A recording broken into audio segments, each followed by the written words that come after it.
മഹാഗുരു ശരണം. അപ്പോൾ അടുത്ത വീഡിയോ ഇടുകയാണ്.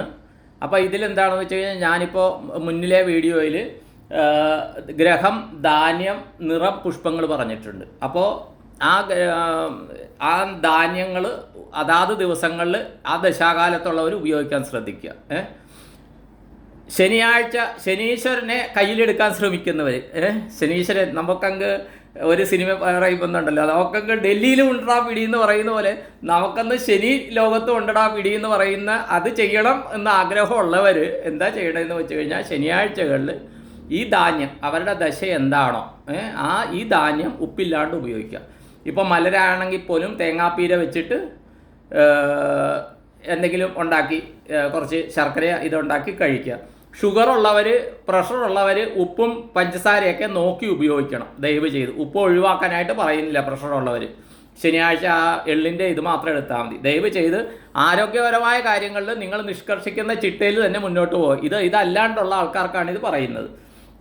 അതുപോലെ നിറം, ആ ദിവസങ്ങളിൽ ആ നിറം ഉപയോഗിക്കാൻ ശ്രമിക്കുക. ഒന്നുമില്ല, അണ്ടർ ഗാർമെൻറ്റ്സ് എങ്കിലും ആ നിറത്തിലുള്ളതാക്കുക.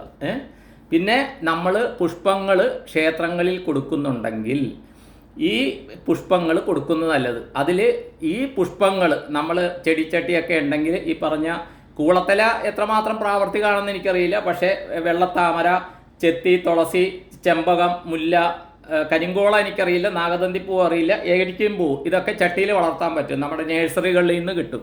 ഇതെടുത്തിട്ട് അതാത് ദിവസങ്ങളിൽ ക്ഷേത്രങ്ങളിൽ കൊടുക്കുന്നത് നല്ലത്. അത് കൂളത്തല, എരിക്കും പൂവൊക്കെ കൊടുക്കുന്നത് ശിവക്ഷേത്രങ്ങളിലാണ് കേട്ടോ. നിർബന്ധമില്ല.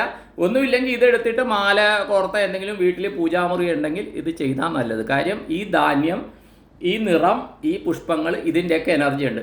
നിറം ഉപയോഗിക്കുമ്പോൾ നാച്ചുറലായിട്ടുള്ള ഉപയോഗിക്കുക. കഴിയാവുന്ന ഖാദിയോ കോട്ടണോ മാത്രം ഉപയോഗിക്കുക കേട്ടോ. ആർട്ടിഫിഷ്യൽ സിന്തറ്റിക് ഉപയോഗിക്കാണ്ടിരിക്കുക. അത്രയും എഫക്റ്റ് കിട്ടുകയില്ല. ഇത് ക്ലിയർ ആയല്ലോ. ഇതപ്പോൾ ഇത് അതാത് ദിവസങ്ങളിൽ ചെയ്താൽ, ഇല്ലെങ്കിൽ ആ ദശാകാലത്ത് ദിവസങ്ങളിൽ അല്ലെ ഒന്നിടവിട്ട ദിവസങ്ങളിൽ ആ ദശയുടെ ദിവസത്തിന്, ഇപ്പോൾ ആദ്യത്തെ ദശയിൽ ഞായറാഴ്ച, ചന്ദ്രദശയിൽ തിങ്കളാഴ്ച, കുജദശയിൽ ചൊവ്വാഴ്ച, ബുധദശയിൽ ബുധനാഴ്ച, വ്യാഴദശയിൽ ഗുരുദശയിൽ വ്യാഴാഴ്ച, ശുക്രദശയിൽ വെള്ളിയാഴ്ച, അതുപോലെ ശനി, രാഹു, കേതു ശനിയാഴ്ചകളിൽ നിർബന്ധമായിട്ട് ഇത് ചെയ്യണം. ബാക്കി ഇടയ്ക്കുള്ള ദിവസങ്ങളിൽ ഇത് ഉപയോഗിക്കുന്നത് നല്ലതാണ്. കാര്യം എന്താണെന്ന് വെച്ച് കഴിഞ്ഞാൽ ആ ഗ്രഹങ്ങളുടെ സ്വാധീനം വരാനുള്ള സാധ്യതയുണ്ട്. അതിനകത്ത് ചിലർക്ക് ഈ രക്തസംബന്ധമായിട്ടുള്ള പ്രശ്നങ്ങളുള്ളവർ ധാന്യം കൂടുതൽ കഴിക്കാൻ പറ്റാത്തവരൊന്നും ചെയ്യരുത്. അത് ഞാൻ പറയുന്നു. ഇനി അടുത്തത് മഹാകാള സർപ്പയോഗത്തിൻ്റെ ഒരു ടെക്നിക്ക് കൂടി ഗുരു പറഞ്ഞത് എന്നത് പറയാം. ഒന്ന് ഞാൻ പറയാം, ഇതെൻ്റെ അറിവുകൾ മാത്രമാണ്. ഇതിന് യാതൊരു ആധികാരികതയുണ്ടെന്ന് ഞാൻ അവകാശപ്പെടുന്നില്ല കേട്ടോ. ദയവ് ചെയ്ത് നിങ്ങൾ പരീക്ഷിച്ച് നോക്കുക. നിങ്ങൾക്കത് ഫലം കിട്ടുന്നുണ്ടെങ്കിൽ മാത്രം കണ്ടിന്യൂ ചെയ്യുക.